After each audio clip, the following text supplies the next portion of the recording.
Greetings, friends. I'm AK. And I'm Laura. And we are the Chainsaw Girls. On today's episode, I cannot believe this is the first of the franchise that we're covering right now. Yeah. It's wild to me. But today, we are covering A Nightmare on Elm Street Part 3, Dream Warriors. I don't think you can really see my t-shirt from here, but we're both wearing Freddy t-shirts. Heck yeah, we are. Mine says, man of your dreams. And isn't he that? He really is. Freddy is absolutely my favorite horror icon. And that's hard to rank sometimes. I do put Chucky up there too, but I do think Freddy is number one. I'm actually shocked that this is the only Freddy thing that I have up here in the background on the YouTube video if you're watching it, except he is in that little sign too. I will agree with that. Frederick is definitely my number one. I grew up on Frederick. I think Nightmare on Elm Street was one of my firsts next to Jaws and Amityville. And I simply adore him. Love him. He is the man of my dreams as well, AK. Even though he's a serial killer, child murderer, whatever, we stand. We stand. You know what? I love a witty guy. What can I say? Oh my gosh, no, for real. I think that's why him and Chucky are my top two, because they're so charismatic. They really are. And he is a bit of an asshole, obviously, but he does it in such a charming way. Yeah. Especially as the franchise goes on. He gets funnier, wittier. It becomes a little more horror comedy than it does in the beginning. You know what it is? I love a funny guy. Yeah. I do. If you can make me laugh, well. I'm going to read the IMDb description. Yes. Getting a little carried away here. A psychiatrist familiar with knife-wielding dream demon Freddy Krueger helps teens at a mental hospital battle the killer who is invading their dreams. At the time of this recording, I couldn't find it streaming anywhere for free, but you can rent it. I bought it. Yeah. Bought it off Fandango, which I kicked myself for, but I don't have the physical copy, and I didn't feel like renting a movie that I love that I know I'm just going to rewatch. Yeah. So I said, I'm just going to buy it. Oh, you meant bought it. I bought it. Oh, okay. Did you buy Blu-ray?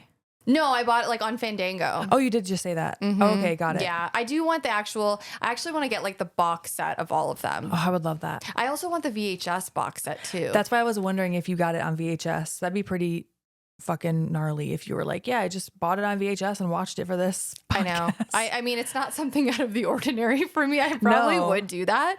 But obviously this is starring the one and only Robert Englund. Yes. Who I cannot wait to meet one day. Same. One day. Yeah. We will meet him. It was directed by Chuck Russell, and it was written by Wes Craven and Bruce Wagner. However, it was reworked. The script was rewritten, reworked, but some of Wes Craven's ideas and points are in the script still, but it was reworked. Okay. And the special effects are done by Kevin Yeager, Robert Kurtzman, and Mark Shoestorm. And Robert Kurtzman we just talked about him. He worked on Intruder. Yeah.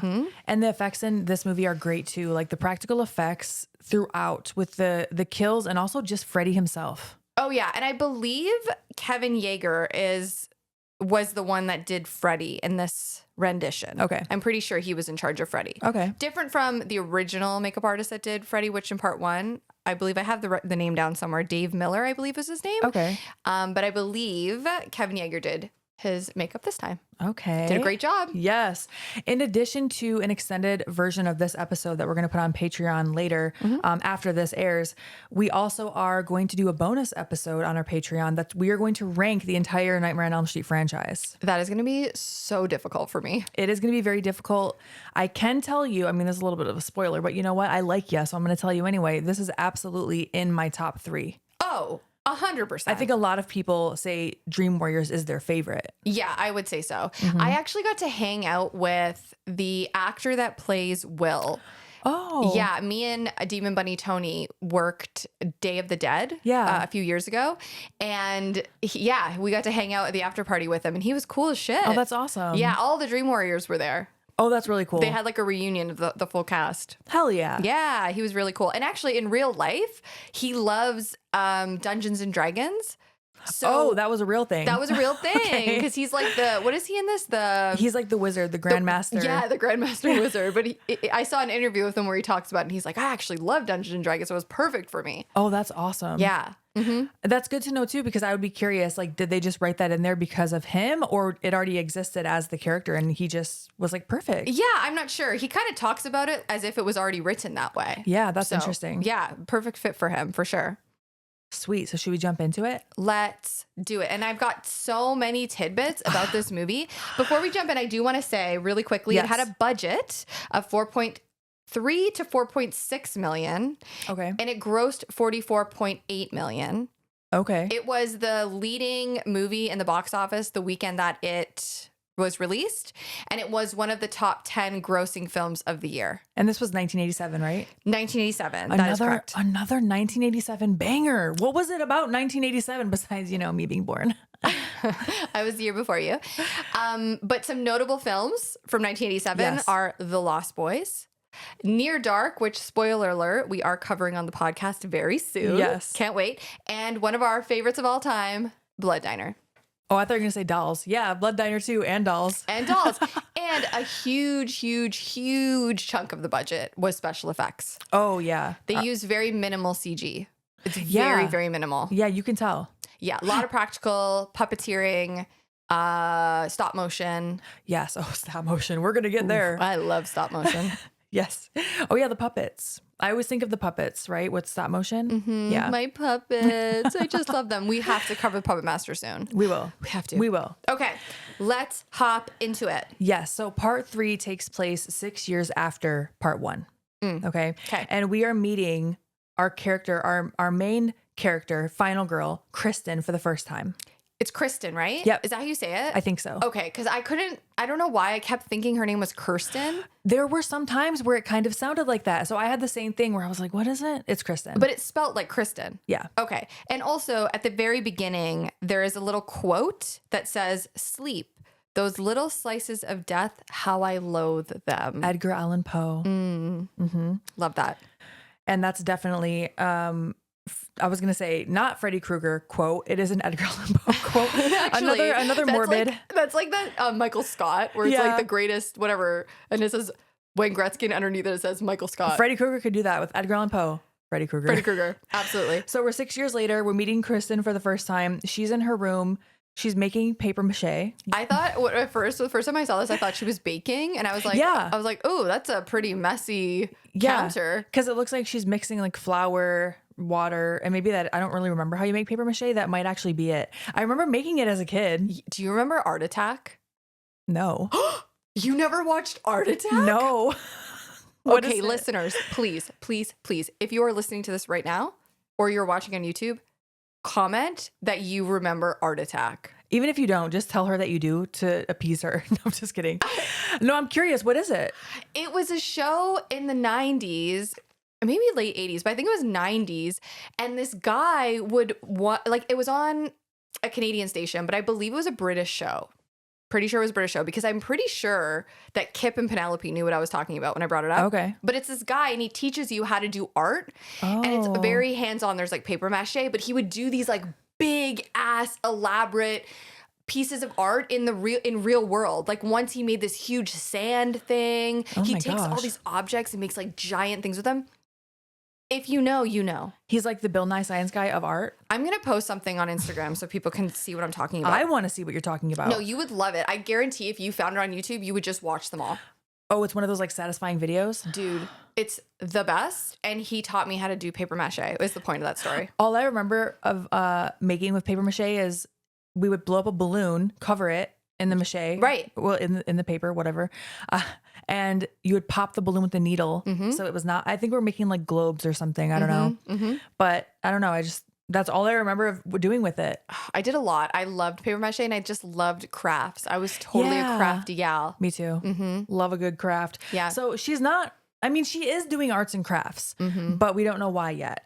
We do notice that she's starting to kind of fall asleep. She's blasting the music. She's dry scooping coffee. She's dry scooping instant coffee. I'm like, I feel that in my bones. You ever have those overnight drives? When we were on the Indies, you would do these like long ass overnight drives. Sometimes it doesn't matter how much you're drinking, how much caffeine you're drinking, No. how much you're eating, and how loud the music is. Like when you need to sleep, your body's done. Your body will shut down. Yeah. And you have to alternate the things. You can't do them all at once. No. Like once the music is now lulling you to sleep, no matter how loud you make it, you have to roll the window down. Yeah. And like actually lower the music. You need you need a variable in The your window. The window is legit. Turning on the AC when it's already cold out. Okay, when we're done this episode, when we do the extended, I have to tell you my falling asleep at the wheel story, which I didn't actually fall asleep, but it's a story. We'll tell it in Patreon. Okay. I'm writing it right down. All right. So she's building a paper mache project. Yes. And We find out that it looks like a house. yes, not only a house, but it looks a lot like Nancy's house from the original movie. Interesting. Also, Dockin' Into the Fire is playing in the background. Oh, and it's fantastic. It's stuck in my head. Yeah, it's such a good song. And it fits. It does. It really does fit into the fire, into the boiler room. And we got to use that song one time at NWA for a pay-per-view. So cool. Honestly, it just made it like that much better. No, that's awesome. So That's her cool. mom bursts in the room and she's like, you need to go to bed. It's 1 a.m. or whatever time it is. Her mother is such an absentee parent. She brings a man home, which, okay, whatever. Sure. I don't know, whatever. But she's so shitty to Kristen about it. The way she talks about it makes it, you go, wait a minute, something is off here. Yeah, and like Kristen obviously wants support from her mother, and her mother is just like, well, I can't keep my man waiting. Like she's just being terrible to her. Yeah, Kristen tells her mom, I'm having those awful dreams again. And she has a male guest, and we start to hear as Kristen goes to sleep because her mom's like, I think he's asking for the whiskey. Where's the whiskey or whatever it is? Kristen falls asleep. We start to hear the 1, 2, Freddy's coming for you. So Kristen is fully in a dream now, and she's looking like over her bed, like the backboard, and now she sees that house, like Nancy's old house. Can I also tell you, this music, it's like injecting serotonin directly into my brain. Oh, I love it. yes. Not just the rhyme, but also the classic Nightmare on Elm Street music. Like piano. Yeah, dude, I listen to it in the car sometimes when I need to pick me up. I love that. It's just great. Same thing with the Child's Play 2 theme. Oh my gosh. Okay. We need to rank like the soundtracks or like the main songs of all of our favorite horror movies. I'm writing that down too. Okay. All right, take it away. So, any hoogly boos, they're little kids and they're outside this house, and we see this like little girl on a tricycle, and we're hearing the song, and it's all very disorienting, but this house looks dilapidated. Yeah. It's like an old crusty house, and it's Nancy's house from the first one. If you've seen the first one, which I hope to God you have, you know that it's Nancy's house. So this little girl's on a bike and she's like ringing the bell and she's singing, and she asks Kristen what her name is. She's like, what's your name? And then she tells her that she's got to go. And she rides her bike like into the house. I love that when she asks what her name is, Kristen tells her, and then Kristen's like, what's your name? And the little girl goes, And like she just is like, that's not an answer. No, and it really does like live up to how weird dreams are. I feel like this whole movie does such a fantastic job of like creating that sort of dystopian, things are there, but they're not. And you open a door and you're in another room and another place. Like they do a really good job of that here. And so Kristen goes inside the house. She follows the little girl in the house because she's like, you shouldn't go in there kind of thing. Right. Because looks like pretty shitty, And the little girl goes into the basement, or at least Kristen goes down into the basement, and she sees the little girl and she's riding around her tricycle in the basement. And she says like, this is where he takes us. Yes. And it's like the boiler room. The boiler turns on and it's all very, there's like skulls in there. You can see that there were bodies in the fire pit. I wrote fire pit, but I think it's like the furnace. Yeah, no, fire pit, furnace, whatever. sounds right to me. It's on fire. And then they hear a sound and the little girl says, Freddy's home. Yep. She grabs that little girl, snatches her off that tricycle, and starts running because here comes fucking Freddy. Dude, it's like a really intense opening scene. It is. It's scary. Yeah, he runs down the hallway. He swipes at her because she's stuck in some tar, which is Yeah. such a real dream thing when you're trying to run and you can't. Or when you try to fly and all of a sudden you can't fly. Oh, God. So he's chasing her. She runs into a room that's filled with hanging teenagers, it looks like. Dude, I thought that scene was so cool. Yeah, she opens the door, she bumps into one, and it's like, you know, a kid who's hanging, and then it pans out and you see a bunch of them. It's really creepy. It looks like a big black open void of like dead bodies hanging from the ceiling. Yep. And she's holding the little girl in her arms. And like the little girl says something. Did you write down what she says? Yeah, she's like, put me down, you're hurting me. And she looks down and that is a skeleton. Just like a charred skull. Charred little girl body. Yeah. Oh, so gross. And she wakes up. Yes. She wakes up. At least we think she wakes up. Yes, she wakes up and she goes into the bathroom. This scene really freaked me out when I was a kid because what are they called? The knobs on the sink, the handles, they start like turning into hands. Oh, yeah. And they grab onto her. I thought you were about to tell me. Did you see my face? I was like, because I thought you were about to tell me something happened with your handles in real life. I'm like, what happened? They actually came to life. They came to life too. But just like that idea of like you go, I don't know, anytime there's something that happens in a bathroom in a horror movie, it always like really freaks me out. Yeah, I don't know what it is about it. I think you're vulnerable, dude. In the bathroom, you're fucking vulnerable. That's very true. Right? Like you're either naked or you're taking a shit, man. It's and maybe worst. both. You know, sometimes it just be getting hot in there. You don't know. No, but you know what I'm saying? Like you're just in such a vulnerable position. In any event, these handles come to life and they're grabbing onto her and she's like freaking out. Yeah, one's like twisting her hand, like almost in like a test of strength. Yeah. And they're like claws like digging into her. Yeah, I think the other one turns into like Freddy's glove. Right. Mm-hmm. And then the mother like bursts through the bathroom door and Kristen turns around and she's holding razor blades and she has slit her wrists. This part, that was wild. I was like, whoa. So now not only is he potentially killing these kids in their sleep, he can make them look like they've done something to themselves. Yeah, exactly.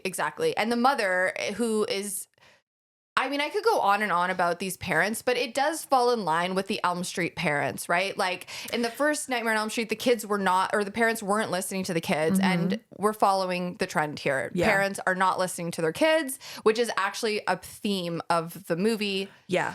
It's like a metaphor for that. Like, parents should be listening to their kids. And we find out more and more how shitty Kristen's mom is as the movie progresses. So we cut to basically a psychiatric facility. Yes, the West Hills Psychiatric Hospital. Yes. Mm-hmm. And we kind of see the mom talking to a doctor or a nurse as we're panning down the hallway. And the mom is telling them like, oh, I know my daughter. She just wants attention.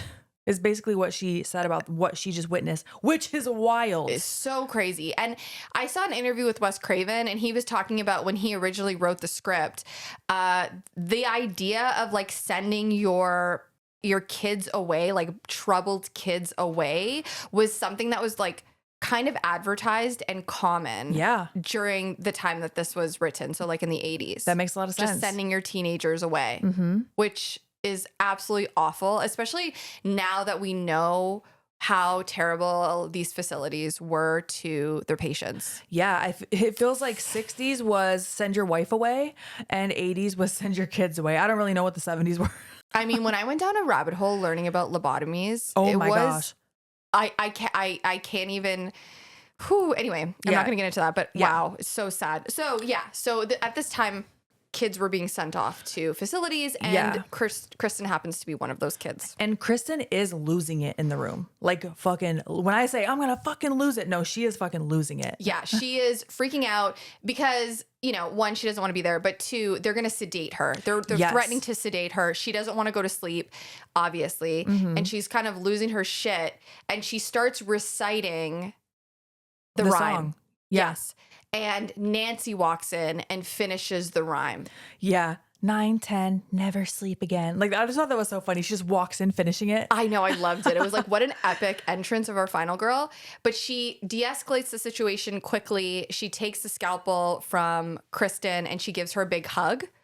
Yeah, which she did slice Lawrence Fishburne's character with the scalpel in that room. I was going to say, I totally skipped over the fact that Lawrence Fishburne is in it. His name is Max, and he, I believe, is an orderly or a nurse. I couldn't quite figure out what his position was. But yeah, he's like the hand to our Dr. Neil. Yes, and he kind of seems to have, he's in charge of a lot of the kids there.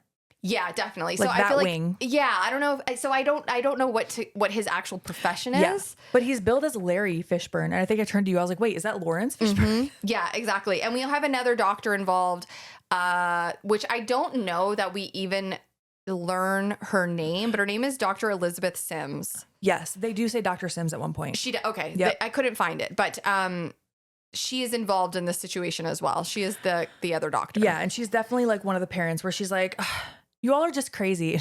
As a doctor, basically saying that. Yeah, like she basically doesn't believe she doesn't believe Kristen's reactions are because of what's happening is real. They think it's like a mass delusion. And she keeps justifying it, which I also do understand. And if you're coming from a medical field or a background in science, you're going to try to find the science behind it. Mm-hmm, so exactly. I do get that. Yeah, for sure. So Nancy and Dr. Neil Gordon, yes, are walking outside and they're having a conversation. And at one point, Nancy's purse falls on the ground and her pill bottle rolls out. Yeah. And we don't exactly know what it is yet. Yeah. But it is some kind of heavy prescription. And Dr. Neil takes note of that. Yeah. His nosy ass. He's like, oh, I'm going to Google that. Well, they didn't have Google. They didn't have Google, but we will talk about the research he does. Yeah. But he does tell her that the kids will do anything to stay awake, including cutting off their own eyelids. Oh my gosh. Yeah. A little intense, if you don't say. Just a smidge. And so Nancy gets introduced to a lot of the kids here. We meet a lot of the characters. Yes, I think we start with a couple, but we will meet them all. Yes, we will. We'll be introduced to Philip.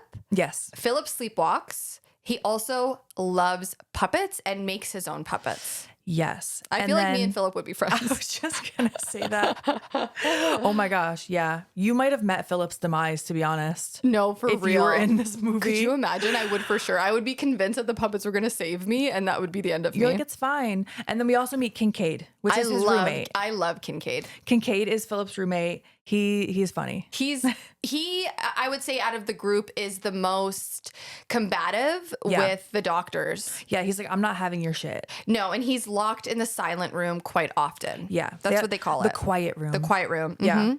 Lawrence Fishburne, Max, tells Nancy that the kids are really dangerous and to not let them fool her. Yeah. So annoying. And Nancy's like, you have no idea what you're up against.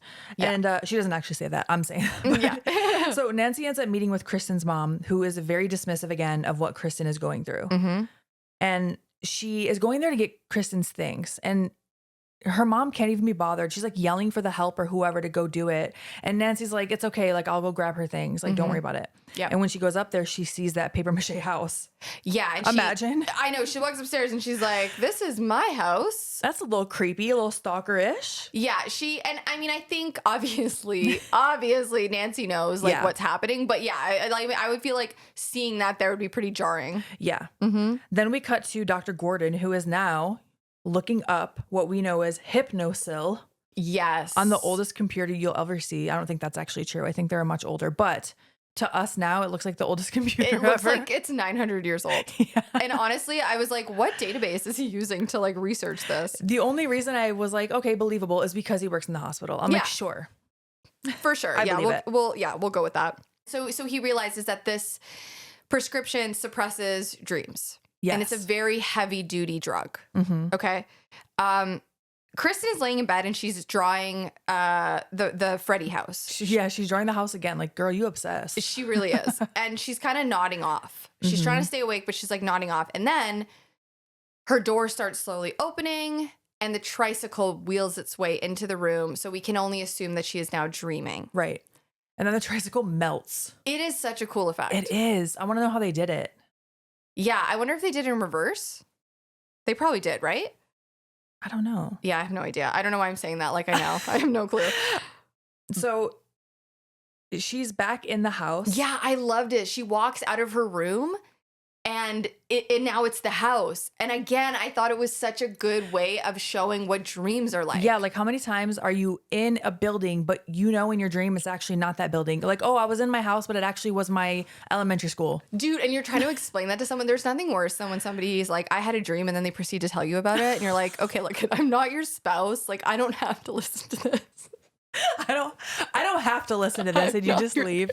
I'm not your therapist. I was just going to say, Marty Bell, my tag partner, who I know is listening to this, is probably laughing already. She loves telling her dreams. I love telling her my dreams too. That's the relationship we have. We'll always be like, this is our dream. Yeah. And we'll just tell some like crazy ass shit and like find the meanings, the deeper meanings with it. Yeah. But it's so funny because there was this one time where we ended up at a signing and we were staying in the same room and her alarm went off. She literally like opened her eyes and immediately started telling me a dream, like without missing a step. Wow. Like I just opened my eyes and she's like, I had a dream that da-da-da-da-da. It just started like rattling it off to me.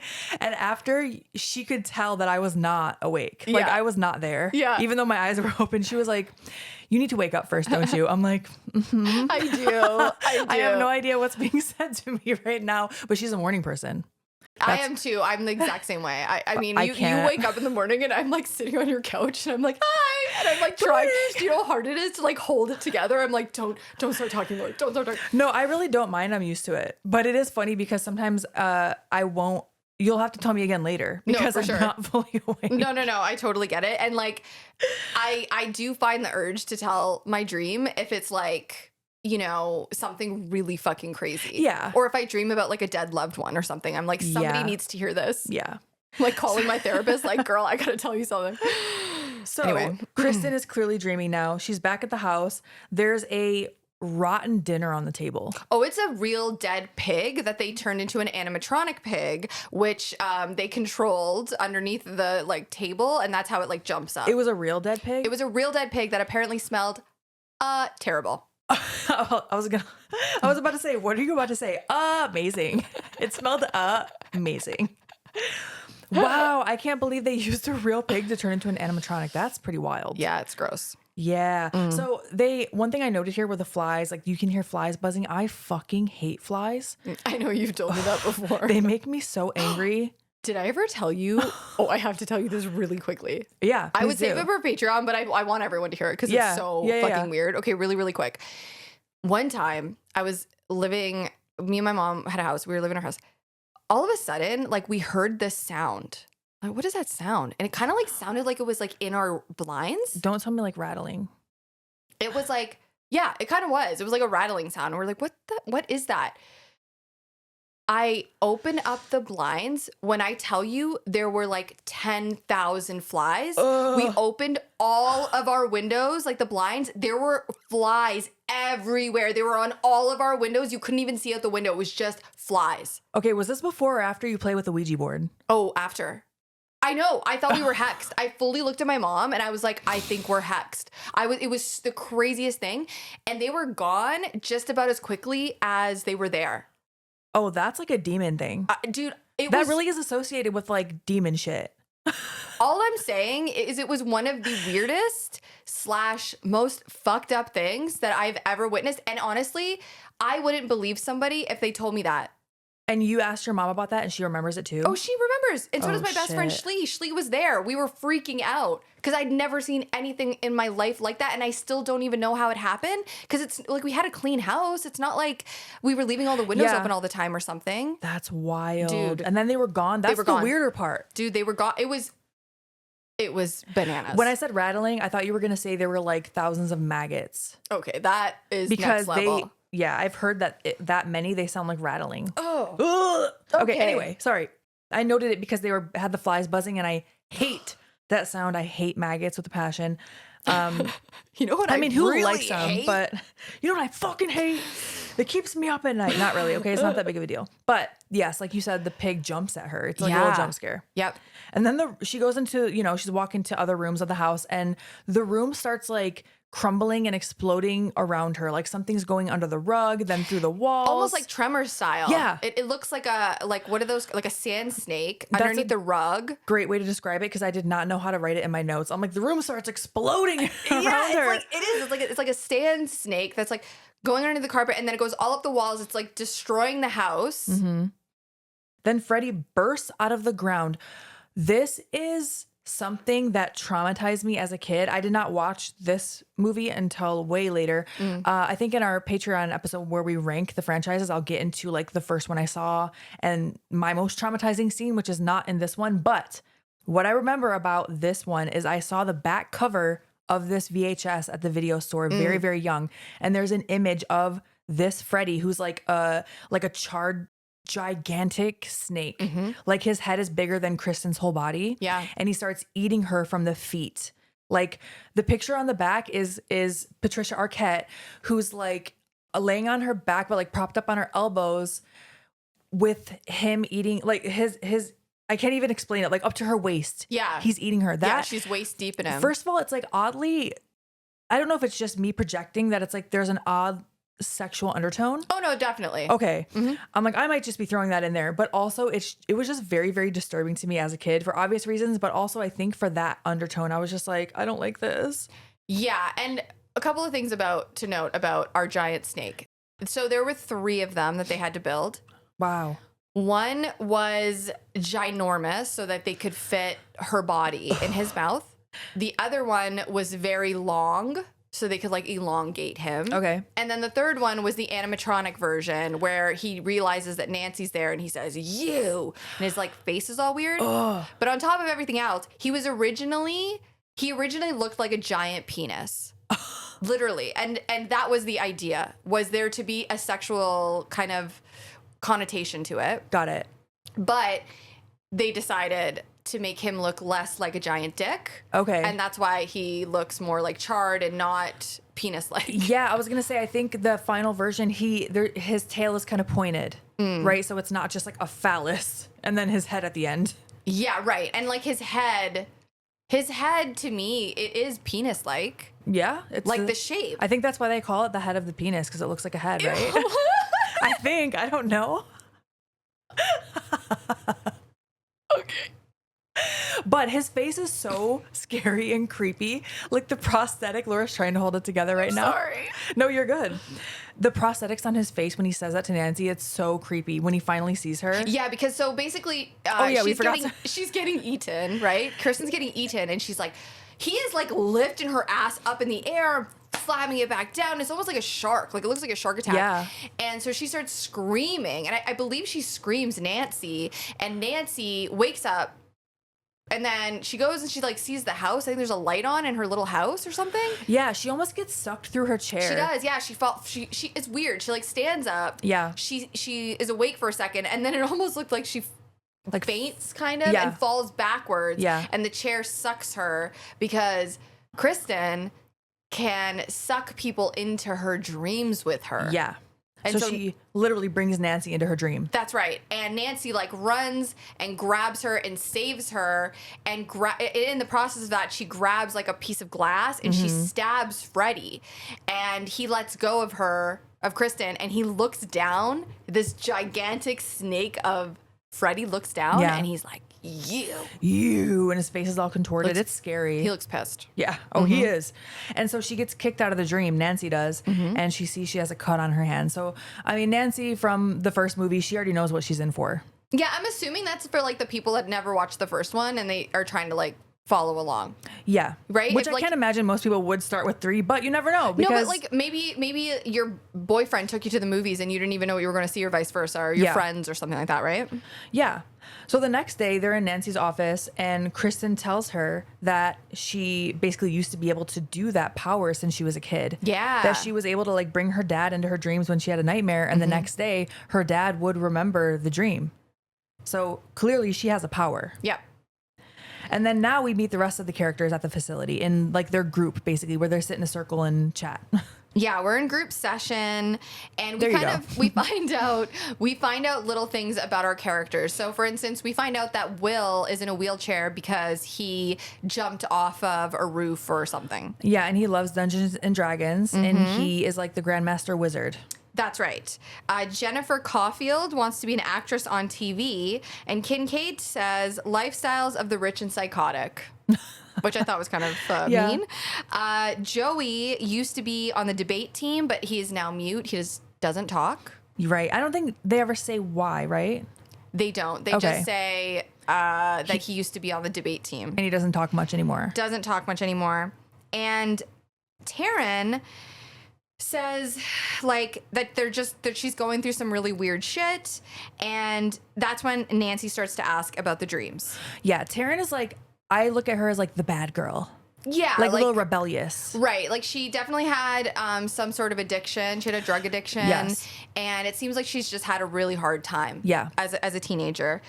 And we find out here that they've all been dreaming about the same guy. Yes, they're all having the nightmares. And Philip points out, he's like, well, the doctors think we're having like a mass delusion. Yeah. Which like nobody's talking about because that's not normal. Yeah. Like why is nobody talking about how fucked up that is? Right. And Dr. Sims is kind of excusing their behavior here or their dreams. She's like, no, your dreams are all a result of guilt, first of all. I'm like, wait, what?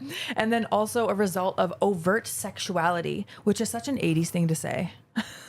It actually like enrages me because I'm sure in real life, like I can't imagine what it was like to have an actual problem and then to just be so dismissed. And you know that happened, especially back then when it was more normal to, just send someone away because they're like, I don't know, oh, you enjoy sex? Get the fuck out of here. I mean, I think it still happens. There's still the stigma and the shame around it. Absolutely. Yeah. Thank goodness I think it's less common to God, I hope. try to send people away for something like that. But I guess it depends on your family. Insane. So go ahead. I was like, we're both like, so can you tell how much we love this movie? We're like so excited to talk about it. So now we're hanging out with Taryn, Will, and Joey, and they are playing Dungeons and Dragons. Oh, and I did forget to mention one thing. I'm sorry. I did write down that Kincaid, when she says the sexuality thing, he's like, great, now it's my dick that's killing me. Oh, poor Kincaid. Kincaid has got some zingers in this movie. He does. He really can't stand the facility, and he cannot stand the doctors. No. But as you mentioned, Will and Joey, yes, we're at night, and they're playing a game. Yeah, they're hanging out. They're playing Dungeons and Dragons. Will's kind of teaching Taryn how to play, and they're just being kids. Max comes in and tells them it's lights out. Taryn's like, I'm going to bed. Mm-hmm. Will and Joey have a quick conversation about staying up, who's going to take the first shift. Right. And Joey decides he's going to take the first shift. Yeah. So they're taking turns staying awake, essentially. Yes. We see Nancy and Dr. Gordon now at dinner. It cuts to them, and he brings up her pills, which I was like, that's really invasive. But I don't know. I guess it was the 80s. That's what I keep telling myself. The other reason I feel like it is a very inappropriate question, I'm assuming because of what type of pills they are, and also because she is, I don't know if she's quite a psychiatrist yet, but she's like a psychiatrist. I think she's a grad student. Like she's on her way to being a doctor. So I do wonder if it's like some kind of like, he feels like it's okay because they're working together to solve this nightmare situation. Right. I still think it's inappropriate. Yeah. And I think with the Hypnocil, it's still considered an experimental drug, right? 100% yes. And I do think he's tipping his toes in to see if, because it's odd. It's odd that she has those pills and these kids are having those nightmares. Yeah. So I think his intent is he's looking out for her. For sure. He's trying to. For sure. And she goes on to tell him that her mother died in her sleep and that her and her dad don't have a good relationship, which tracks with the first one. Right. Mm-hmm. Now we cut to Philip, who is sleeping in his room. Mm-hmm. And remember, Philip sleepwalks. He sleepwalks. And so as he's sleeping, he starts to dream, and we see his arms kind of like pinned to his bed, just like one at a time. And then I don't even know how else to describe this except that like, I think it's his veins or ligaments. Ligaments makes more sense. I think it's his tendons, but he's laying in bed and one of the puppets on his wall starts to come to life. And it's definitely stop motion, which I friggin' love. Yeah. It brought me right back to Puppet Master. But the puppet is Freddy. Right. And he falls on the ground and he kind of walks over, and then he magically turns into himself. Right. And he starts conducting his hands. Yeah. To exactly what you said. It looks like you're about to do the Macarena. Yeah. I can't remember how to do it, but he does. He pins his arms down, and I want to say it's his like tendons. Yeah, that makes sense. That get pulled out of his body, essentially turning him into a puppet. Yes. I think this is the craziest kill in the movie. Yeah, it is up there as one of them for sure. Mm-hmm. And so to everyone else, it looks like Philip is just walking weird. It looks like he's walking like a zombie almost. Yeah, it looks like he's sleepwalking. Even Kincaid is like, yo, dude, hello. Like, what are you doing? And then he's like, whatever. And he just goes back to sleep because it's been we know that he's a sleepwalker. Right. The nurse sees him walking and she's like, what's going on? Everyone just sees him walking with his arms out and is like, oh, sleepwalking again. But yeah, he's using his ligaments on his legs too, like through his feet and through like down his arms and through his wrists. And he's just using him like a marionette. It's so gross. Ugh. So the rest of the kids see him out of one of the windows and they're like, so Joey does. Joey's like doing his first shift and he looks up and he sees that Philip is on the edge of a window on the opposite side of the building and he's like close to the roof. like in a tower. It's like a tower. And he clearly is like standing on the edge and he's not acting like himself. Joey is mute. So Joey can't say anything. So he jumps out of the chair and he runs down the hall. And I thought it was so creative. He grabs like a tray and he starts smashing all the walls and the doors and he's trying to get everybody awake. And he does. He successfully wakes up the kids and all the kids filter into Will and Joey's room and they're watching Philip dangle at the edge of the building. Yeah. We know it's Freddy Yeah, as the puppeteer. You can see a shot of it with like a gigantic Freddy just literally using the strings to control him, but they don't see that. They don't see that, but they definitely know something is wrong and they're all screaming and like banging on the windows. it's really sad. It's actually so sad. It is. Imagine like being those kids. Oh, and Philip is dangling there, and then we see Freddy, giant Freddy, cut the cords with his claw. He looks way too happy about it too. Oh, he is. He's thrilled, and it looks like Philip jumps off the roof. Like those kids watched him bounce off the ground. Oh God. Ooh. Terrible. And the next day, they're, in group discussing the really traumatic event that just happened. And Kincaid, I mean, he was like, nah, he was just drunk. I was like, oh my gosh. I don't know if Kincaid knows what's happening with Freddy yet then. I think he does. I think he's just in denial. Okay. And all these doctors are telling them that they're not seeing that it's not real. Yeah, that was a sleepwalking accident. That's it. Yeah, and I'm pretty sure Kincaid is tired of being thrown into the room. And he keeps getting thrown into the quiet room because he keeps, defying the nurses and yelling at them. Yep. Go ahead. No, you go. Will saw Philip's face and he says, no, he was awake the entire time. He was awake the entire way down is what he says. And I was like, ooh. Yep. And the kids are like talking about Freddy and Kristen says that Freddy is trying to get them all to turn on each other. The doctor is like, I really hated this line. Yeah. It really upset me. It was really upsetting for a doctor, but I know I keep saying it was the 80s and it's very true to the time, but I was like, whoa. Yeah. He basically says that Philip quit. Yeah. And it was like a cowardly thing to do. Yeah. And people still talk like that. Oh yeah. That like suicide is a cowardly thing and it's like it's what people do, like they're quitting and it makes me so upset. Yeah, regardless of how you feel about it personally, it's such a dismissive thing to say to a group of friends.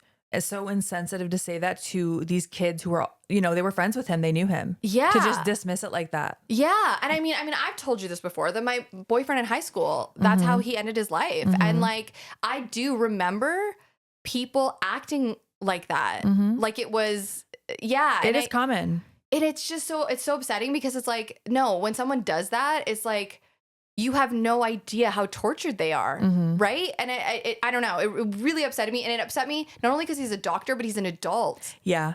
And like you're saying, so dismissive of these kids' feelings. Yeah. Like, oh, I was mad. Like that just happened last night and you're already just like, well, like it. Yeah. Oh, pissed. Anyway. Kincaid now freaks out. He's yelling, and this is where he gets put in the quiet room again, and they're going to sedate him. They love sedating these kids. Yeah, and they kind of talk about sedating all of them at this point, don't they?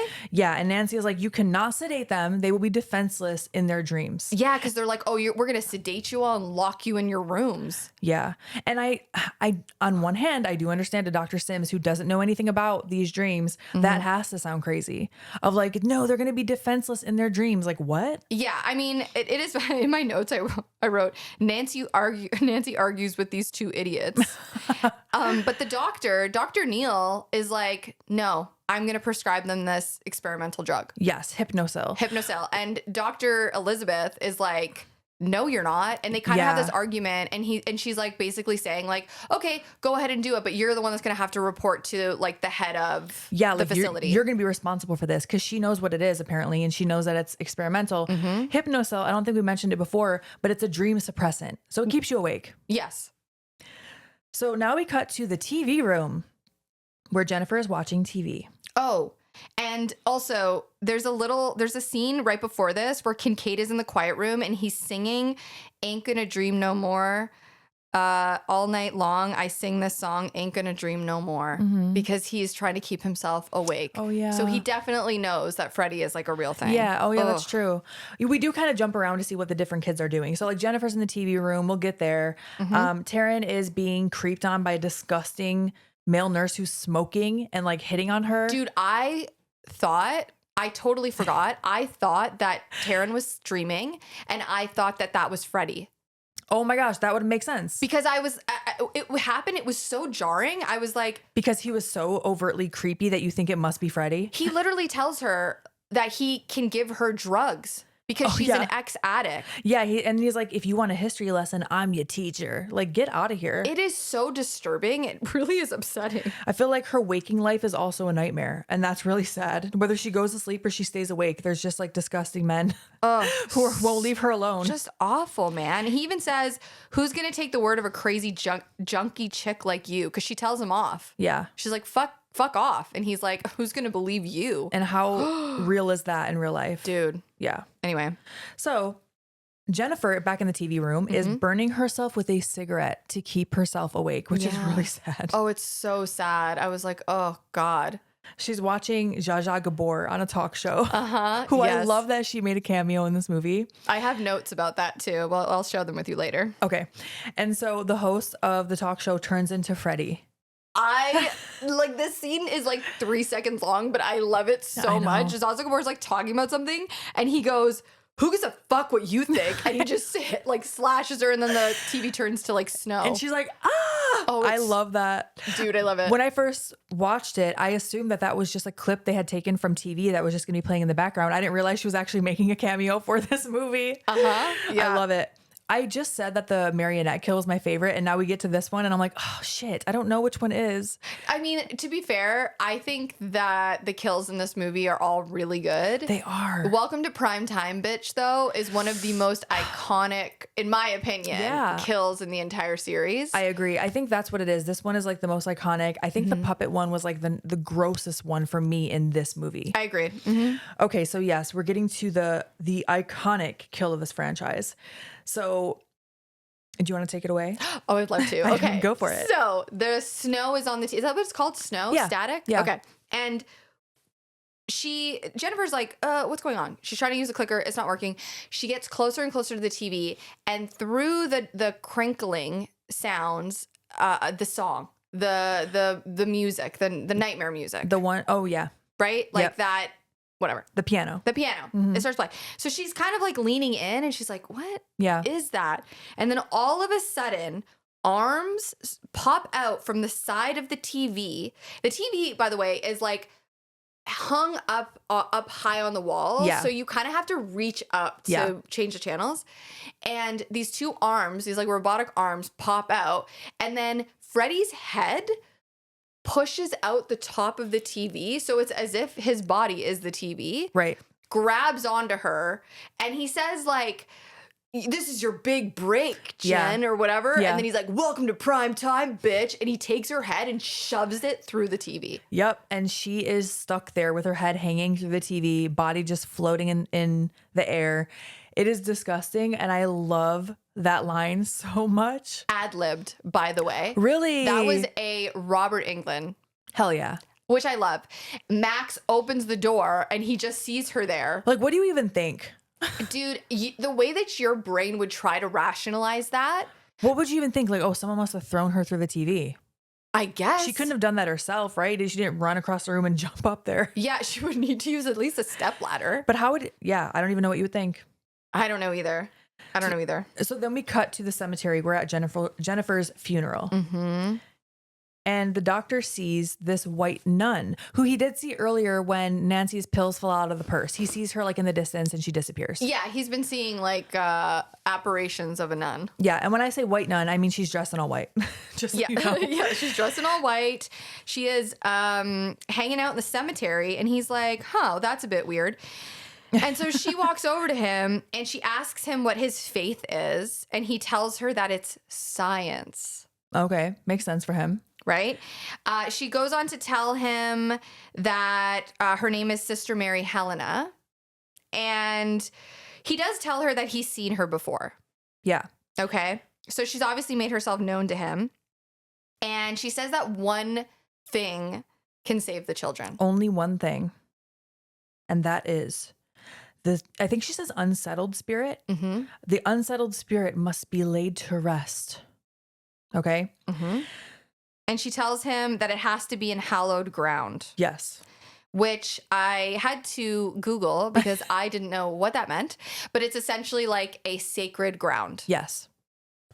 Okay. So now the doctor is talking to Nancy in private, and he's freaking out, right? And she's like, you know what? Maybe you're ready for the truth. Mm-hmm. We don't know what she tells him yet because we cut back to the group. Right. And I want to say that they're at Nancy's house. They might be. Yeah. I think they look like they're getting kind of like friendly with each other. Yeah. She invites him back to her house. Yeah. But apparently just to tell him the truth about something, which I'm assuming is Freddie. Yes. So we cut back to the group. Nancy says, I know who is trying to kill you, to the kids. And they're all kind of skeptical. Like, yeah, okay. Yeah. You know all about us, teenagers. And she starts describing him. So she describes exactly what he looks like, that he's charred, that he wears this hat, that he has this, blades on his right hand. Is it right hand? It's a great, I always love in a movie when like the characters get together and discover things. Like, I just think, I love like when someone lays the groundwork, and I feel like this scene is done so well. Cause I feel like when you're watching it, like the audience is going like, yeah, tell him. Like, you're piecing it together. Yeah. Because how many times we watch a movie where we're like, will you just say the thing? Like, the information, just fucking tell them. But she does here. She tells them. And she tells them, because they're, of course, like, well, okay, now we are believing you. Who is he? And she tells them he was a child murderer. Yes. And their parents burned him alive. Because he got off. Remember in the original, right? Like he got off and the parents took it into their own hands. Right. And she tells them that they're the last of the Elm Street kids. Yes. And she says Kristen is the key because she has a gift. They don't even know about her gift yet. And Kristen's kind of like, oh, no, I haven't done that since I was a kid. Like, it was just a fluke, whatever. Yeah. And Nancy's like, well, you just did it. Yeah. You just did it the other day. And she kind of like basically tells them that they all have inner strength. They all have something special about them. Yeah. In their dreams. Yeah. They all have like a dream power. Yeah. They all have like a gift. And so the doctor wants to try and exercise. Dr. Gordon. Not Dr. Sims. She don't give a fuck. No. Yeah. Dr. Gordon wants to try and exercise. He hypnotizes them with like a pendulum. Yeah.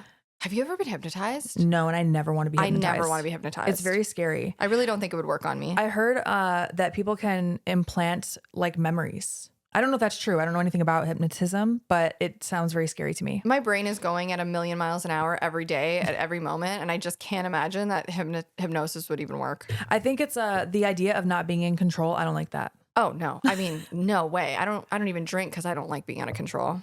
Makes sense. So he hypnotizes all of them. They're like, okay, let's all go to sleep. But because they're doing it together, it's an experiment. They all seem to wake up like, darn, it didn't work, Yeah.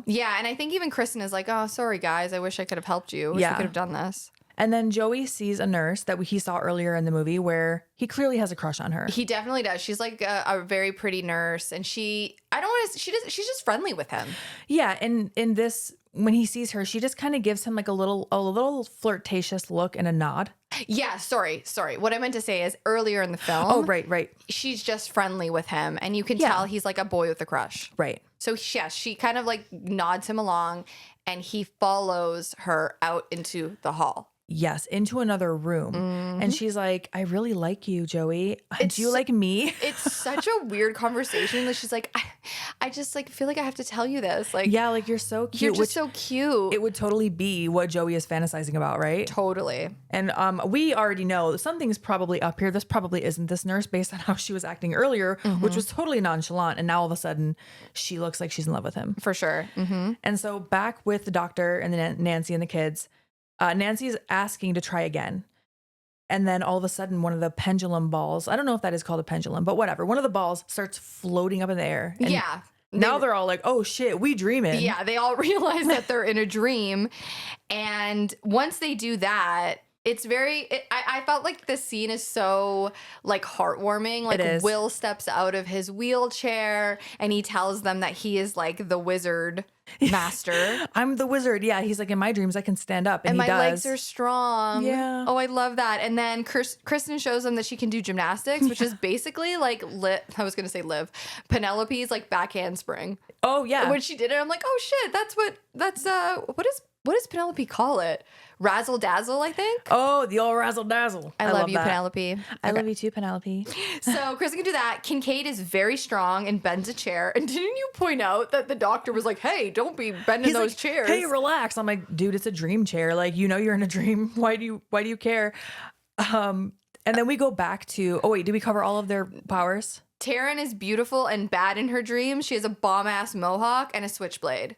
Yes. I had a mohawk in high school and it was fucking badass. Oh, was it as tall as Taryn's? Hers is big. It was pretty big because I Hell had yeah. kind of longish hair. Oh, that's so cool. I also had Liberty spikes for a long time too. I do remember you showing me a picture of that. Yeah. That had to take a lot of gel. I actually used egg whites. And no, wait, I used Nox, which is like gelatin. Oh.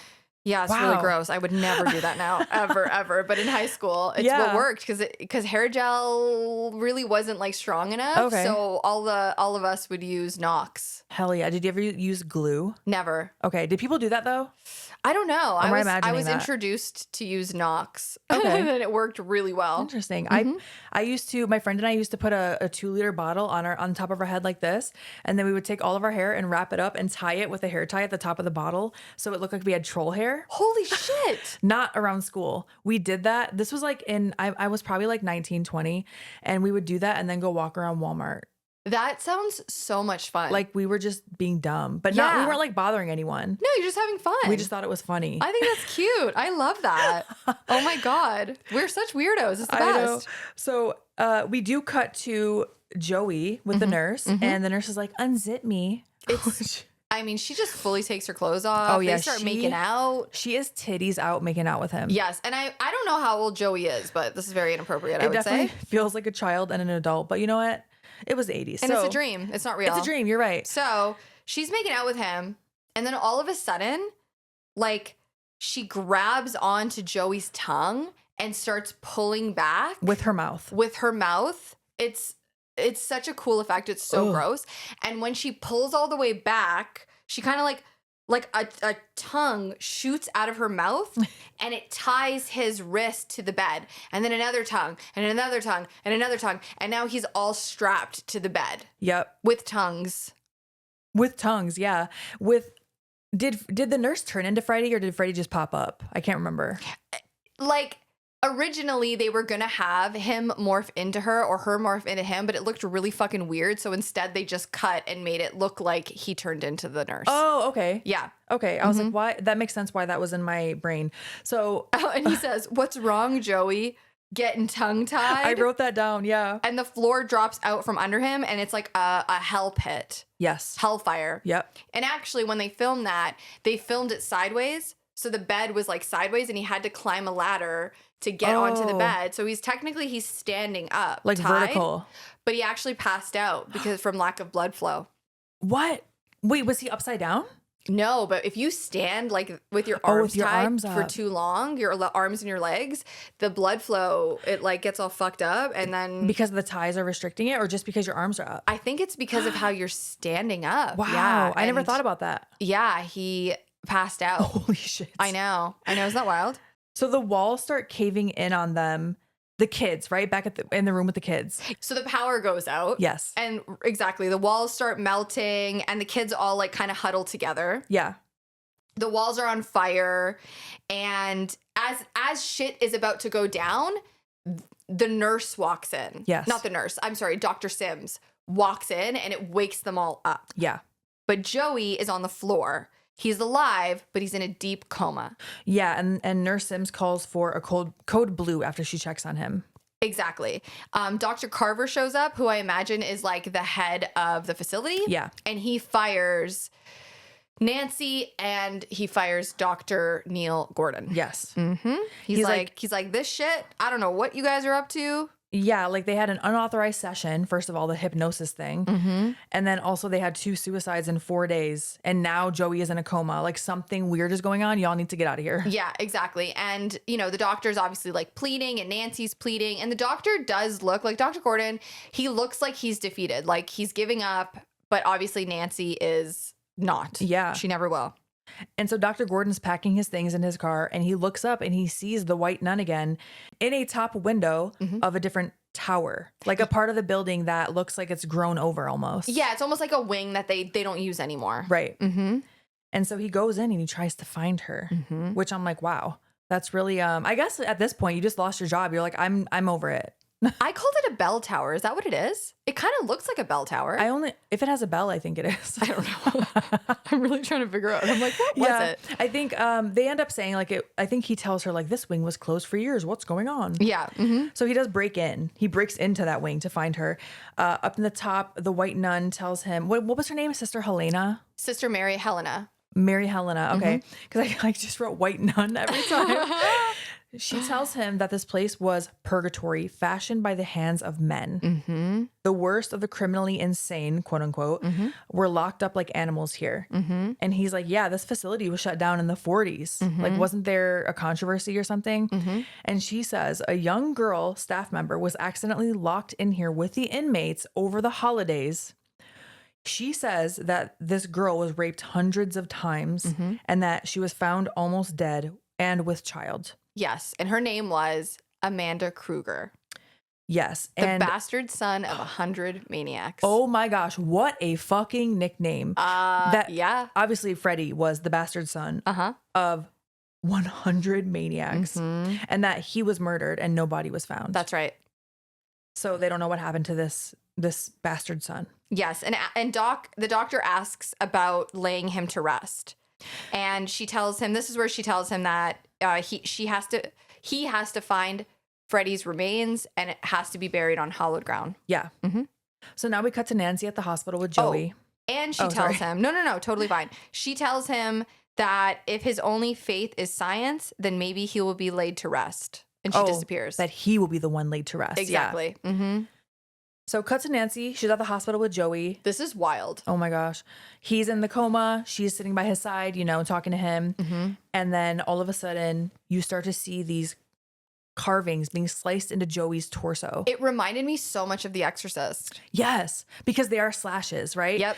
And Freddie carves. You don't see Freddie, but carves come and get him, bitch, into Joey's body real time. She watches that get written out. Yep. Wild. So cool. Also, such a cool effect. And a long sentence to write out. No, I know. How painful. My God. So then we see Nancy in the car with Dr. Gordon and he asks, what do they do with the body? Because he knows what he needs to do now, but he doesn't really know much. And he knows that Nancy knows a lot. And she says that they burned him to death in his boiler room and hid his remains. And only one man knows where the remains are. Which happens to be Nancy's father that she doesn't get along with. Yep. Now we cut back to the hospital with Kristen, who once again is fucking losing it.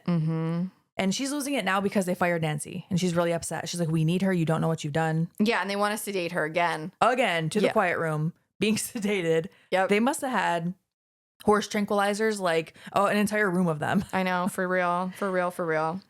And so we know that Kristen is now at risk of being sedated. That's right. Then we cut back to a bar where Nancy and Dr. Gordon are going to meet her father. He's like, I think he's kind of drunk at this point, he seems, and he's a security guard. Yeah, so he used to be the chief of police or like the sheriff in the first one. Right. And now he is sitting alone in a bar. He's estranged from his daughter and he is a security guard. Yes. Because he witnessed shit in the first one. He did, but he was also, it sounds like he wasn't there for Nancy at all, even after the first one. And on top of that, he won't talk to her at all about what happened with Freddie. Yeah, they're trying to like get information out of him. They're like, Dad, we know that you know where the body is, blah, blah, blah, blah. Yeah. And they're like, Krueger is back. We need your help. And he's like, he's dead. Yeah, he doesn't want to even admit that this could be a potential situation. Yeah. At one point, she's like, we need to know where his bones were hidden. And he just says, well, it was nice seeing you, princess, and just starts drinking again. So Yeah. completely dismissive. And Nancy walks away crying. I don't know why I just said it like that. I was like, Nancy. Nancy Walks away crying. The doctor gets a page from the hospital, so he checks that on a payphone at the bar. Yeah. It's Taryn telling him about Kristen. Getting sedated. Yeah. And she's freaking out, and all the kids are kind of together. Yeah. Yeah. So he tells Nancy, you go check on them. I'm going to go talk to your dad. Don't worry about it. And when we say he's going to go talk to the dad, I mean, he busts in there and like grabs the dad by the, what is the dad's name? I wrote it down. I always forget. It is. Yeah, he grips him up. It's Lieutenant Thompson. Thompson. Okay. Okay. So Oh, Lieutenant Nancy Thompson. Nancy Thompson. Oh, yeah. yeah. Oh my God. So he just walks in there and grabs Lieutenant Thompson, and he's like, I don't get, I'm obviously, Yeah. I'm misquoting here, Yeah. but basically he says, you're going to take me. We're going on a little scavenger hunt. We're going on a scavenger hunt, AKA we're going to find these fucking remains. Right. Strap in. You're coming with me. Strap in and strap on. So they get in the car. Dr. Gordon makes a little pit stop at a church. I love this scene. He's walking up the steps, dumping out a bottle of, I assume, alcohol. Yes. But I don't actually know. Was it alcohol? I think it's a bottle of booze. Yeah. He's dumping it like on the steps. Yeah. And he goes into the church. He fills up the bottle with holy water. Yep. He also takes a cross off of the wall. Mm-hmm. And a priest does stop him, like, what are you doing? Yeah. And he's like, here, take my ID. I'm going to bring it back. Yeah. He's like, oh, I'll give you, I think he says, I'll compensate you. Or I don't think he says collateral. I think he said something like compensation, but then it's his ID. I was like, oh, I thought he was going to pay him. Yeah. He like gives him ID to like prove that he's going to come back. So the other thing Chuck, the director, wanted to include is he wanted to expand on Freddy's background. So that's why he introduced, what was it? 100 Bastard maniacs? son of 100 maniacs. So that was, he wanted to add on to the lore. Yeah. So to give Freddy a little bit more background. And I love it. I was just going to say, I love that. That's one of my favorite parts about a movie is finding out more background about a character when you find out the why behind what they do. I love that. Even if they take a while to sprinkle it in. Yeah. I love it. I love it too. And also when it's not a retcon. Yeah. I get really, really pissed when I'm invested in a TV show and they try to like rewrite the lore to fit whatever angle they're trying to like get across. That's why we're not even going to get into the fucking remake. That pisses me off. However, when you're adding to the lore and it all makes sense, love it. Yeah. Like, oh, by the way, this is a thing. This is why they did that in the first one, Love Yeah. it. So Nancy gets to the hospital. Max is like, you cannot see Kristen. Okay. No one can see Kristen. And he gives her 5 minutes to say goodbye to the other kids because she's like, at least let me say goodbye to them. Mm-hmm. Knowing that she was recently fired, I feel like that's not a good idea, but Max does let her. He does, yeah. And because I do think Max understands on some level, like, A little bit. Obviously she cares about the kids. Yeah. And the kids are going through it. That's for sure. Yeah. And so we also are cutting back and forth here, seeing that Nancy's dad is taking Dr. Gordon to a junkyard. To the junkyard, which apparently they filmed at 3:30 in the morning. Whew. Poof. It makes it even more creepy. Mm-hmm. And he says, he basically just drops him off and is like, in there. Yeah, he's like, it's in there somewhere. It's in the heart of the junkyard. And Yeah. the doc is like, Yeah. No. And he does imply that the dad does imply that they don't actually know where they are. yeah. I don't know if which that's true. I don't think that's true at all. I feel like if you did something like that, you would mark it somehow. I don't know He knows why, where but it is. He knows where it is for sure. Okay, so Nancy is like, okay, kids, it's now or never. Yep. So we're going to do this little experiment again with the hypnosis. If you die in this dream, you die forever. That's right. And Kincaid is all about it. He's like, let's kick his motherfucking ass Yeah. all over Dreamland. Hell yeah. I Love do it. love that she also does give them an out. She does say you don't have to do this if you don't want to. For sure. Nancy's the best. Of course. She's not going to force anyone. It is pretty serious, to go into a dream and possibly get killed by a demon / whatever the fuck child murderer. I've had so many Freddy nightmares, and I'm always Buffy the Vampire Slayer when I'm facing him. I love that. I always have Slayer strength. It's the best. Wow. Yeah. He never wins. Hell yeah. I'm glad. I love that for you. Can I say? So Nancy hypnotizes all of them, including herself. Yep. Kristen wakes up in the quiet room. In the quiet room. Mhm. Yeah, to see all of them in there with her. Yes. And then all of a sudden, like the walls, like slashes start happening on the walls. Yeah. And it almost looked like a pillow fight. Yeah, feathers were going everywhere. Yeah. Yeah. When actually, I think it's just a stuffing from the walls. Are those feathers? I don't even know. Probably in the 80s because that was a popular, like a down pillow or blanket. Oh, that makes sense. Okay. Suddenly, Kristen is back to making paper mache. This, I really love this scene because I have a thing for, have you ever seen Grave Encounters? I don't think so. I love like when you think you're somewhere and then you open a door and you're actually somewhere else. Yeah. Like when that psychological shit in movies happens. And I love that they brought her back to the beginning of the movie where she's having the exact same conversation with her mother. Yep. And it's that thing of you're like, wait, did none of this really happen? Yeah, Kristen seems to think that, oh, I was just dreaming. Yeah, it's definitely like confusing, but obviously. Everything is playing out exactly like it did in the beginning, down to the dialogue. Up until the part where her mom is like halfway out of the room, you hear her gentleman friend yell, "Where's the whiskey?" And you know, she's like, I got to go tend to my friend or whatever. Yep. And then Freddie appears and grabs her mother and says, I said, where's the fucking bourbon or something?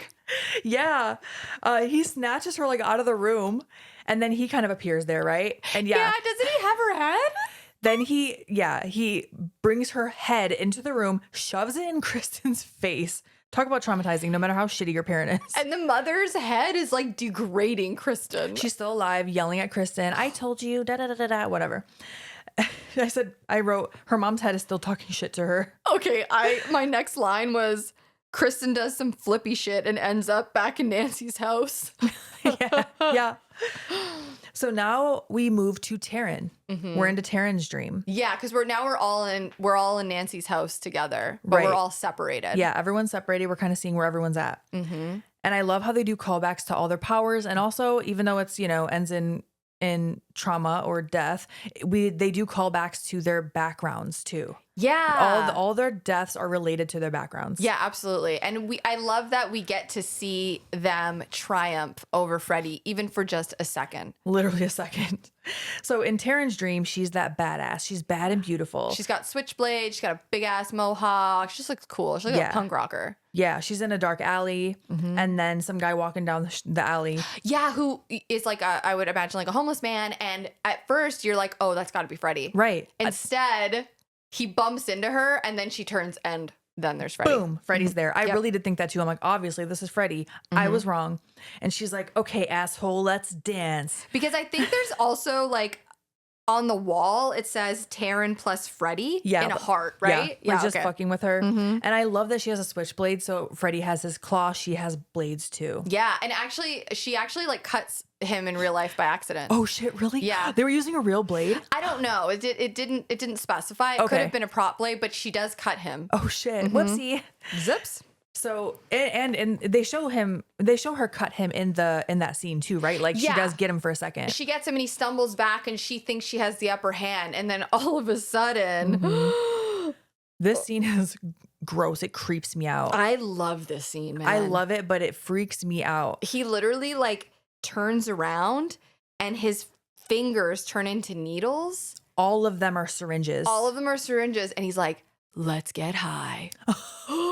What the part that freaks me out isn't even the syringes. The part that freaks me out is they show it's like the wounds on her arm, her right? track marks, her old wounds. Yeah, they're all like like they're mouths. They're open circles that are like pulsing. Yeah, I wrote or like smacking lips. Yeah, like they're waiting for the injection. Oh, it freaks me out. So gross. I don't think I have that phobia. I forget what it's called. The one where you hate like a bunch of circles.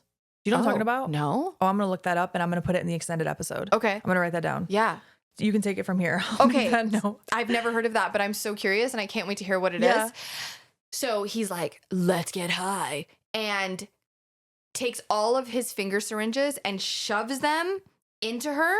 And as he's injecting her and as she's dying, he goes, what a rush. It's fucked up. It just made me think of the Road Warriors. Oh, I know, right? But it, I guess for obvious reasons, knowing her history, it just feels so personal. Dark. Yeah, personal. There you go. That's what I'm looking for. For sure. It definitely leans into Freddie knowing your deepest, darkest fears and exploiting them. Absolutely. So now, after poor Taryn has had her demise, we are with Will, the Wizard Master, and he's like walking alone and he's in a hallway and we hear Freddie like laughing. Okay. And he's walking down this long hallway and then all of a sudden, like the wheelchair appears. Yep. And it's set up like a medieval torture device, right? 100%. There's like spikes in the seat. Yes. And Freddy's like, take a seat. And he's kind of like taunting him. And he says, when you wake up, it's back in the saddle again. Oh my gosh. And you can tell that is definitely something that Will feels restricted by. So he turns himself into like the Grandmaster Wizard, right? With the cloak and everything. Yes, he turns into the badass wizard and he's like shooting green electricity out of his fingers. And he blows. Like Sheetar style. Yeah, it was Sheetar style. Yeah. And he blows up the wheelchair like, nah, fuck that. Mm-hmm. And then he shoots Freddy, but it doesn't really have much of an effect on Freddy. I think he sells it for like a second, and then he grabs Will and lifts him up in the air. And in real life, the way that they got this stunt to work, Freddy's claws were not retractable. So they had a 2x4 underneath Will's, like, assume his clothing, and it was up against his body. So when... I don't know if Robert Englund did the stunt or if a stunt person did it, but they stabbed into the 2x4 that was like on his body. So, I mean, that takes an incredible amount of trust. Yeah, I was just going to say that's scary, but that's so cool. And it's very 80s, like for the actors, the young actors to actually be doing part of these stunts. Oh, yeah. That's pretty wild. But I thought that was like it's such a cool visual because it really shows how strong Freddy is. Yeah. At least in Dreamland. Yeah. That's his power, right? He has like infinite powers almost. He's like the AK taker, just picking me up and fucking... If you know, you know. We'll talk about AK taker in the extended too. We will, for sure, for sure. Now we're back to Kincaid, Nancy, and Kristen meeting up, right? Yes. Yep. They're all walking around the house. I think they end up in like a baby's room. Yeah. Right? It's a baby's room, I think. Yeah. And Kincaid's yelling for Freddy and like calling him a pussy. He's taunting him. He's taunting him. Like, for you're sure. brave. Mm-hmm. And a door. I love this scene. Oh, this reminded me of like Hellraiser. Yes. Oh my God. It reminded me of the Chronicles of Narnia. But yeah, Hellraiser, much more on brand. This door appears. A giant floating door. Floating door. So if you looked behind the door, like if you didn't open it, but you just looked around it, you could see behind it. Right. Right? It's just like floating in the air. Oh, it's so creepy. But when you open the door, seemingly to hell. Yes, it's like the boiler room. I was going to say, or a boiler room. Exactly. You know what we need to bring back more of in 2025? Tell me. Boiler room brawls. Oh, yeah. I miss those. Yeah, I loved that when I was like young. For sure. It was very cool. I want to have one. I want to have a match. Oh. In a boiler room. Damn. Just to bring back my like early 2000s SmackDown on PlayStation nostalgia. I would do it. I'd come out of retirement only if I could wear like Freddy gear to do it. In a boiler room? Yes. Can you imagine doing like a Freddy cosplay gear in a boiler room brawl? Dude. And also it might have been more like No Mercy for N64. Oh, I still have it. Me too. Yeah, it's the best. I actually had, right before I decided to leave, I was going to have Freddy gear made. Oh, but then I quit and now we're here. But I was going to have Freddy gear made for wrestling. I love that. Yeah. Any hoogly boos. So they end up, yes, there's a boiler and they have to go down this like staircase into the boiler room. Which also just looks like an infinite pit of hell. It's such a cool visual. Yeah. Apparently, all of the boiler room hell scenes were grueling to shoot. Were they actually hot? No AC. Oh, and they're like, we're adding realism to this shit. Dude, I guess tensions were so high on the set at this point that I don't know if it was the production company, but the higher ups had to come to set and basically tell, I don't know who exactly, but to cut the shit.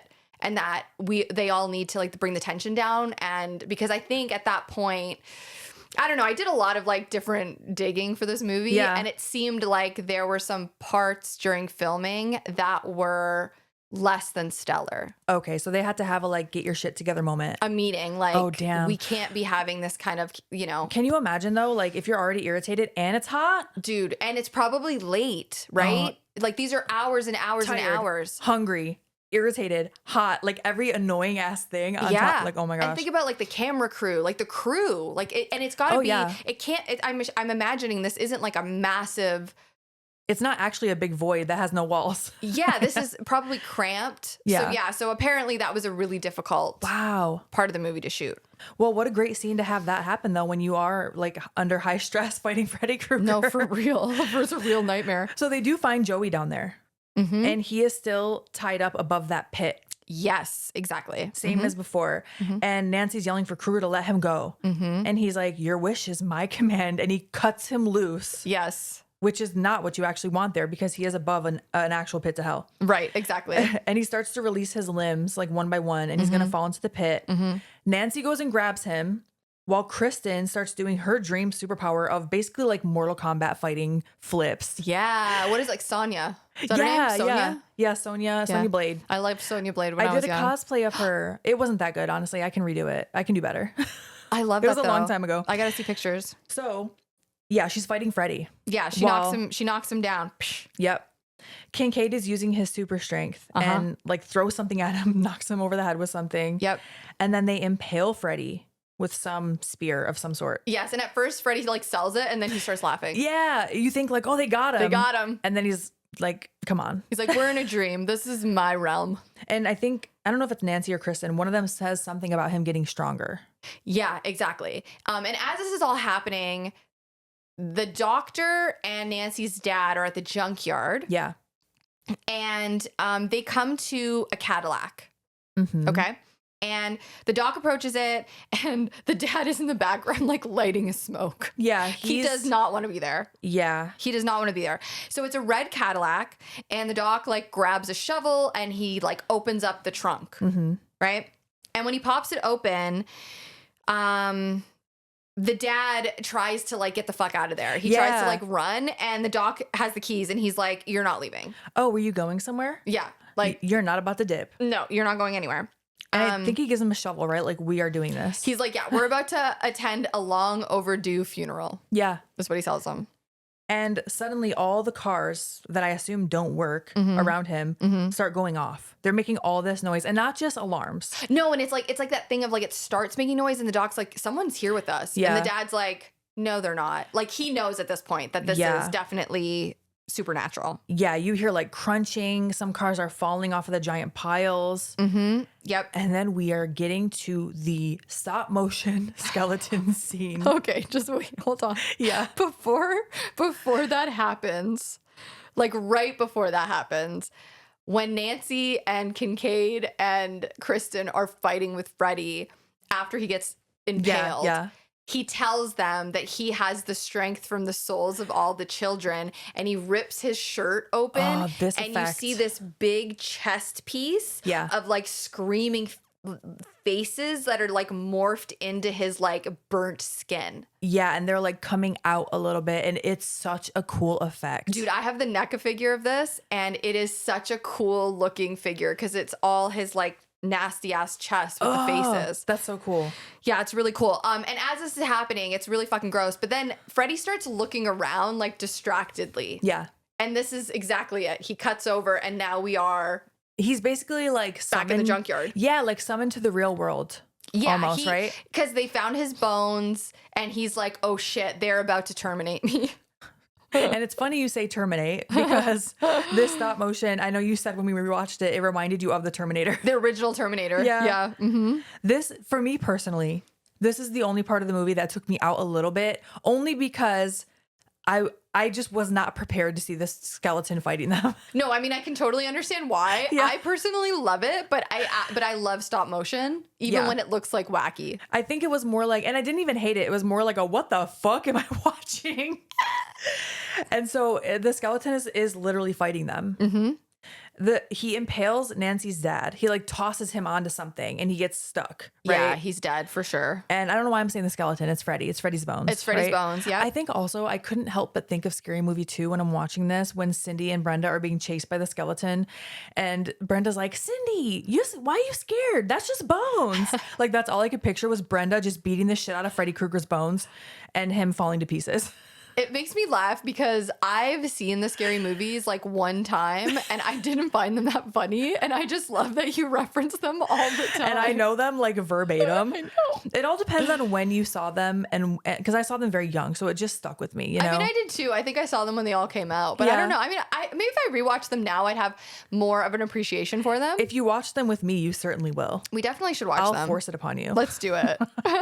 So anyway, he knocks out, Freddy's bones knock out Dr. Gordon and starts burying him. That's right. And he does a little victory dance. Like a The little skeleton's jig. like, I was like, okay. He does a little dance and then he hops back into dreamland. Yeah, then he disappears. And so back with the kids. Yes, they're walking through a hall of mirrors, and I love this scene so much. It reminded me of there's like a haunted house exhibit every Halloween in Toronto called Screamers, and there's like multiple houses, and there is a house that has the wall of mirrors like that, and people pop out from the mirrors and shit, and it always like freaked me out. And actually, there's a boiler room too, and they have like Freddy's claws and stuff. It's really cool. Oh, that is cool. But this reminded me of that, like walking through it. Yeah.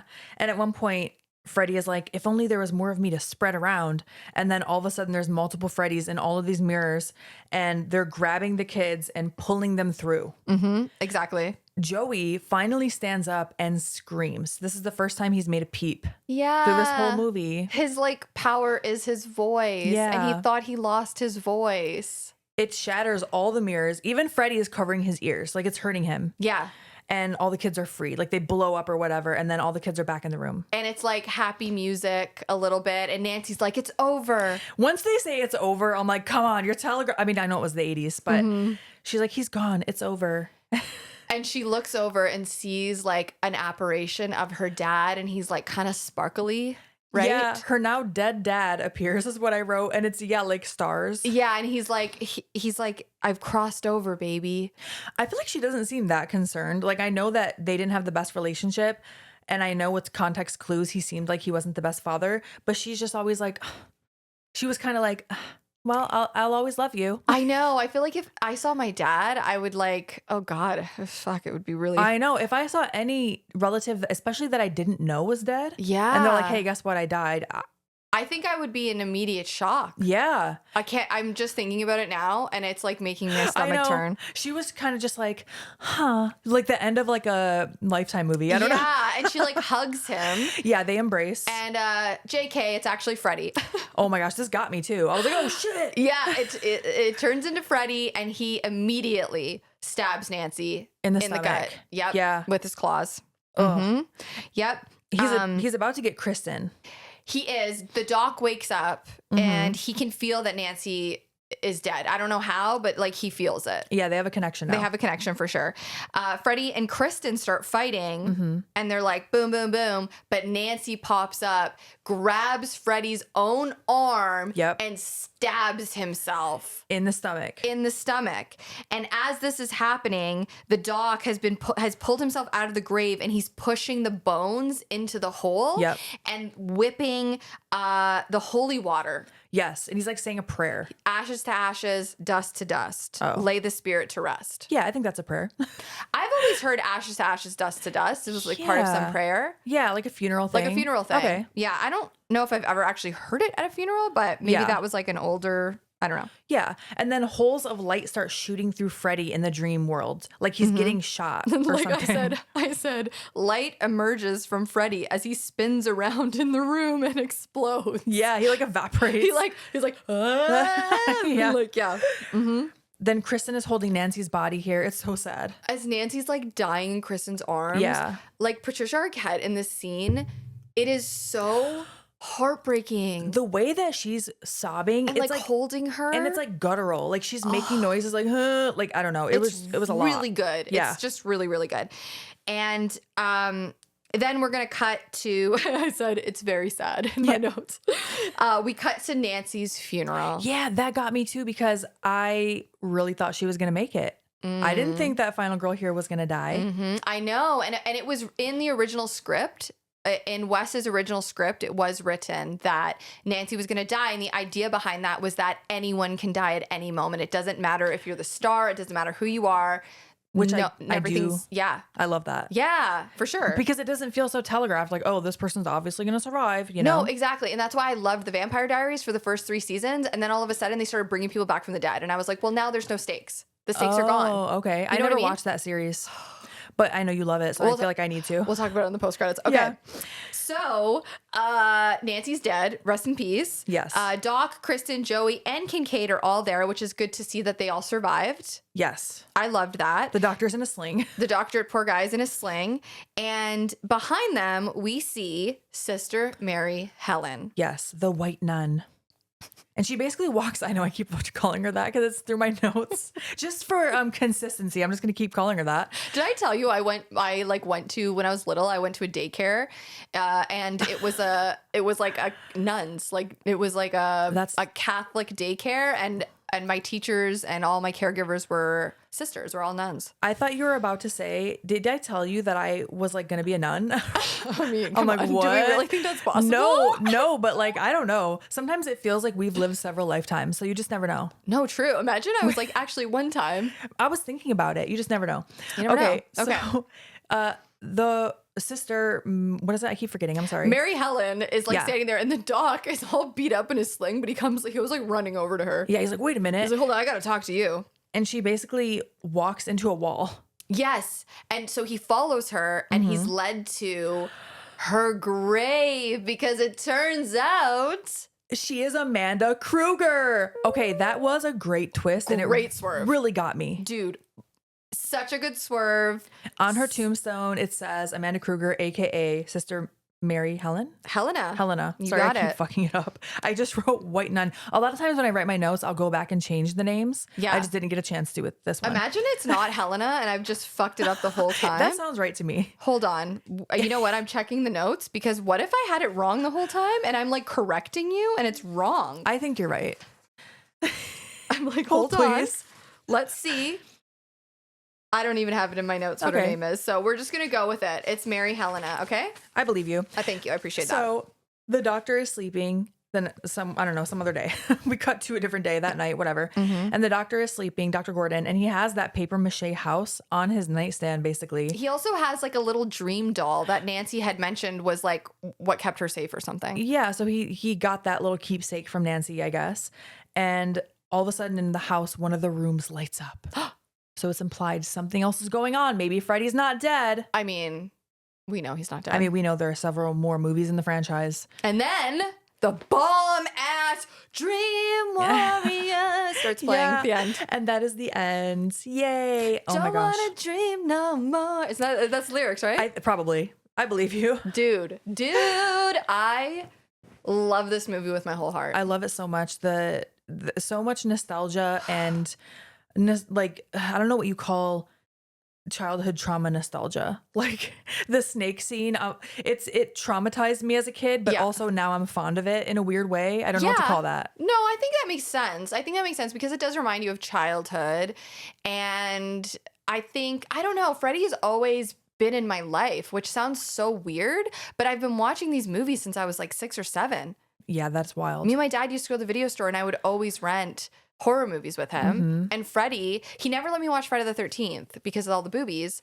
But he did let me watch Freddy, which also has a lot of nudity. So I don't really know why he thought that was fine, but it's interesting. I wonder if it's because Freddy was so like entertaining. He thought maybe it wouldn't scare me.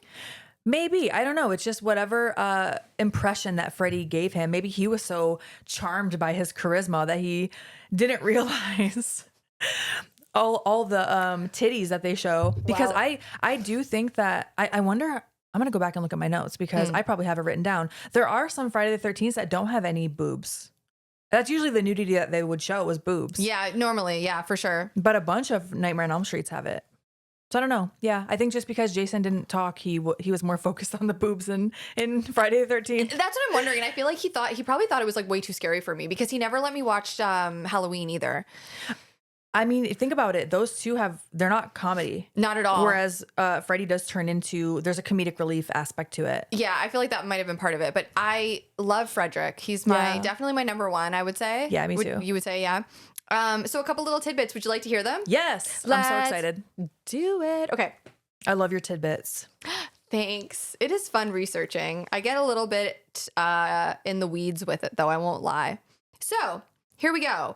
One of the hardest effects to pull off in this movie was the mirror effect. Oh, okay. Because they didn't really use CG. Yeah. So that was a tough one for them to do. The giant snake was another really hard effect to do because it was the first time that Kevin Yeager worked on a puppet that large. Oh. Because it was gigantic. It is huge. It's huge.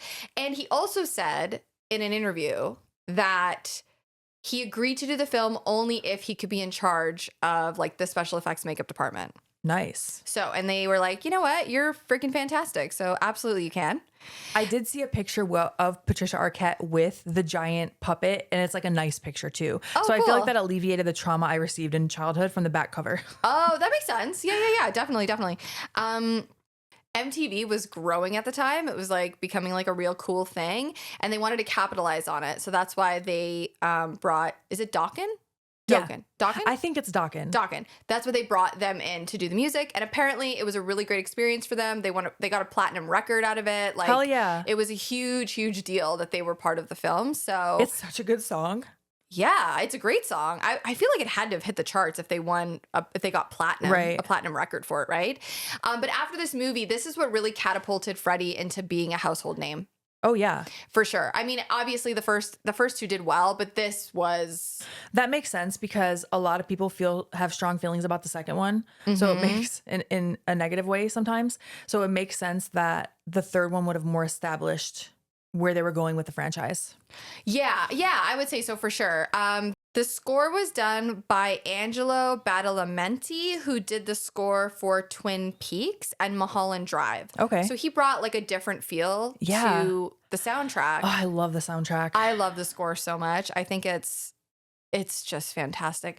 I love the original like do do do do. Yeah. It's so great, man. I just love it. I love this movie. I think it's like definitely up there as one of the best Nightmare on Elm Streets. For sure. I would think. I think that's a pretty common consensus across the board. Yeah. But definitely tune into our Patreon extended episode and also our ranking that we're going to do for Patreon of Nightmare on Elm Street because we're going to talk about all of them. Yeah, definitely. Absolutely. Also, we're on social media. So if you want to check us out, it's at Chainsaw Girls Pod for TikTok. What else? We have Facebook. Instagram. Honestly, our Facebook, we don't really post on, and I'm trying to get better at it. And also TikTok, I started posting more recently. So I'm trying to get better at the rest of them. Instagram, we are very, very active on. Yeah. And also YouTube, you can watch these if you're not already. Thank you so much. You can absolutely support us for free by watching our YouTube videos. So we appreciate you so much. Yeah, if you subscribe, that really helps us. If you leave us a 5-star review, that helps the podcast grow. Yeah. We also have an email address. You could shoot us an email at chainsawgirlspod@gmail.com. Yeah. Okay, bye.